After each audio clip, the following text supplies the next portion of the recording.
All right, time now for our press review. Solange Moujon joins us in the studio. Morning to you, Solange. Hi, Will. The coordinated bombings in Sri Lanka continue to be the top story around the world. The death toll today rising to 310. Yeah, and the Sri Lankan paper, the Daily Mirror, pays homage to those men, women, and children who lost their lives in the Sunday bombings.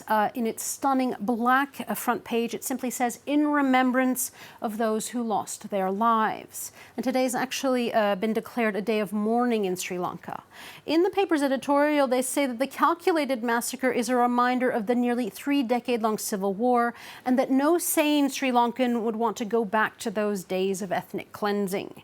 The Sri Lankan Daily says that the island's leaders need to explain how the terrorists succeeded in their grisly plan, but also they must, quote, eradicate the menace of extremism in all communities, ones that the nation has begun to see again. What's the international press saying? Well, papers are naturally covering the death toll of nationals from their own countries. The Times, the British paper, for example, singles out the 8 Brits who lost their lives in the high-end hotel and church bombings. And there's much discussion as well of parents losing their children, and multiple children.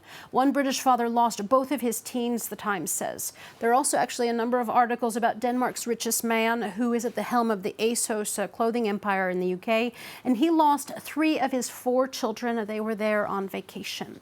Meanwhile, the Times of India says their death toll has also gone up from 4 yesterday to at least 9 today in what is to date the worst terror attack in South Asia. And that attack being felt around the world, as you mentioned, and a lot of discussion about how this could have happened. Yeah, the British daily The Independent says Sri Lanka is searching desperately for answers, while the Indian daily The Hindu says that Sri Lankan officials believe that the attackers must have received help from international terrorist groups. And they also confirmed that the Sri Lankan officials confirmed they'd received prior warnings that an attack might be in the works, according to The Guardian.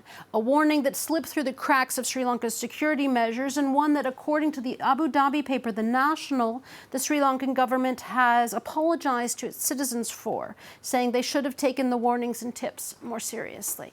Let's move on to another story you've been following in Algeria, where multiple opposition parties have called for a nationwide boycott of this summer's presidential elections. Yeah, Le Temps d'Algérie tells us about yesterday's conference that was initiated by the interim president, Abdelkader Ben Salah, to meet with different political parties, and they say it was a total failure because key players didn't show up and the hall was nearly empty. So Le Temps asks if this fiasco is a sign that it's the end for the interim president.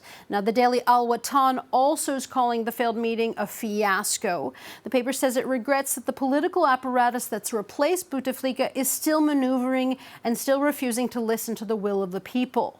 And a protest movement that for the past 2 months, the paper says, has been crying out for an end of the Bouteflika elite. Well, let's shift gears now and move to Japan, where the press is widely discussing the latest charges against Carlos Ghosn after prosecutors hit the former auto titan with a 4th set of corruption charges. Yeah, it's a roller coaster of a corruption saga that sort of keeps on giving.